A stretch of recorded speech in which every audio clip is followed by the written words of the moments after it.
औषधीय गुणों से भरपूर जो हमारे देश में प्रायः सर्वत्र जो पौधा मिलता है, परंतु जिसका वर्णन आयुर्वेद में आदिकाल से ही मिलता है, हमारे वेदों में, हमारे शास्त्रों में और पुराण ग्रंथों में जिसका बहुत वर्णन है, जिन औषधियों का कायाकल्प के लिए वर्णन है, जो औषधियाँ शरीर को निरोग करने के लिए या असाध्य रोगों के लिए जिनका वर्णन है, उसमें से इस पौधे का भी वर्णन है।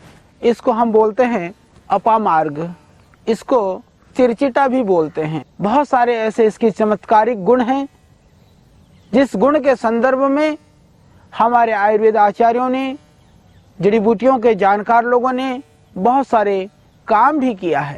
इसका जो एक बहुत विशेष गुण है और बहुत गोपनीय प्रयोग है, बहुत कुछ संत महात्मा लोग उस प्रयोग को जानते हैं और लोगों ने इसको बहुत छुपाया हुआ है।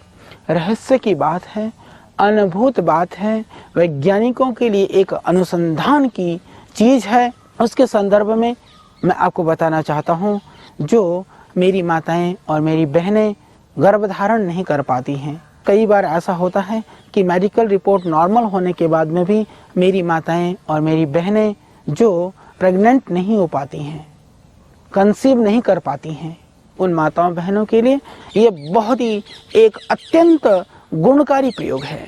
उसके लिए इसकी जड़ निकालें, इसकी ये पत्तियों को, ताज़े जड़ हैं तो 10 ग्राम जड़ और पत्तियों को लगभग 200-300 ml दूध में इसको धीरे धीरे पकाएं। पकने के बाद में जिस दिन आपको पीरियड हो उसी दिन लेना है। सुबह खाली पेट इसकी जड़ को और इसके पंचांग को पका करके, 10 ग्राम लगभग पंचांग को पका करके और उस दूध को सुबह खाली पेट पीना है। मात्र 4 दिन पीरियड टाइम पर, ये 4 दिन का प्रयोग पहले महीने में करें, फिर दूसरे में भी करें, फिर तीसरे में भी करें। 1-2 महीने के प्रयोग से ही आप गर्भधारण करने योग्य हो जाएंगे।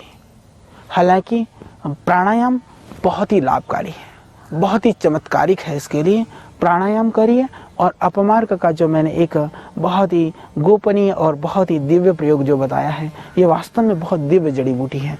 उसके लिए जो आज हमने प्रयोग किया है वो ताज़ी जड़ी बूटी का किया है। ये थोड़ा आप ध्यान रखें तो कहीं साफ सुथरी जगह पर, क्योंकि ये सब जगह होता है। ये सहज सुलभ, ये अमृत है, ये ऋषियों की देन है मानव मात्र के लिए, एक परमात्मा की, मैं कहता हूँ यह एक दिव्य दिव्य औषधि है।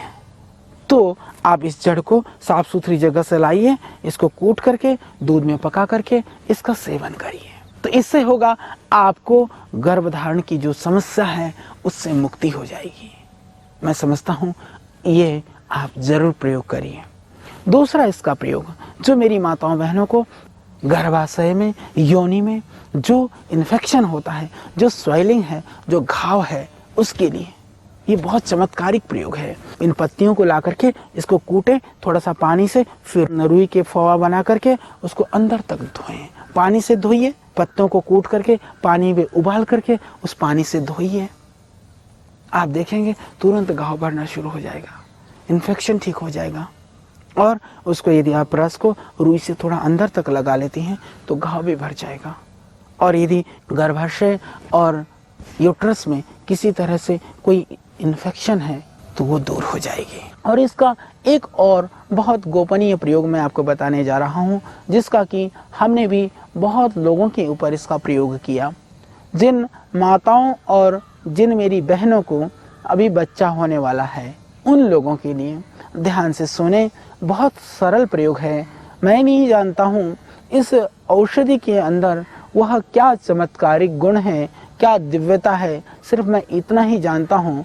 उसके अंदर निश्चित रूप से 100% रिजल्ट है और हमने कई बार उसका अनुभव किया है, हमने उसका प्रयोग करके उसके परिणाम को पाया है। तो मैं एक प्रयोग और बताने जा रहा हूँ।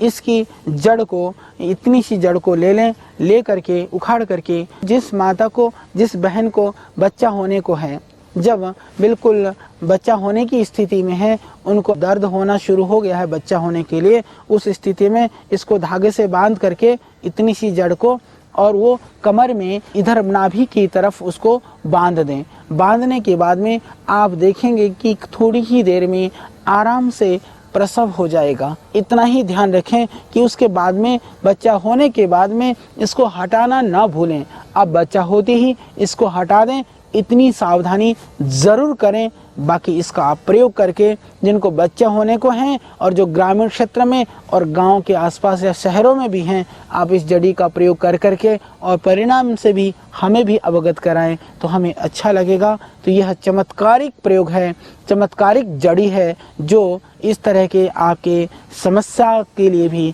यह बहुत ही गुणकारी है।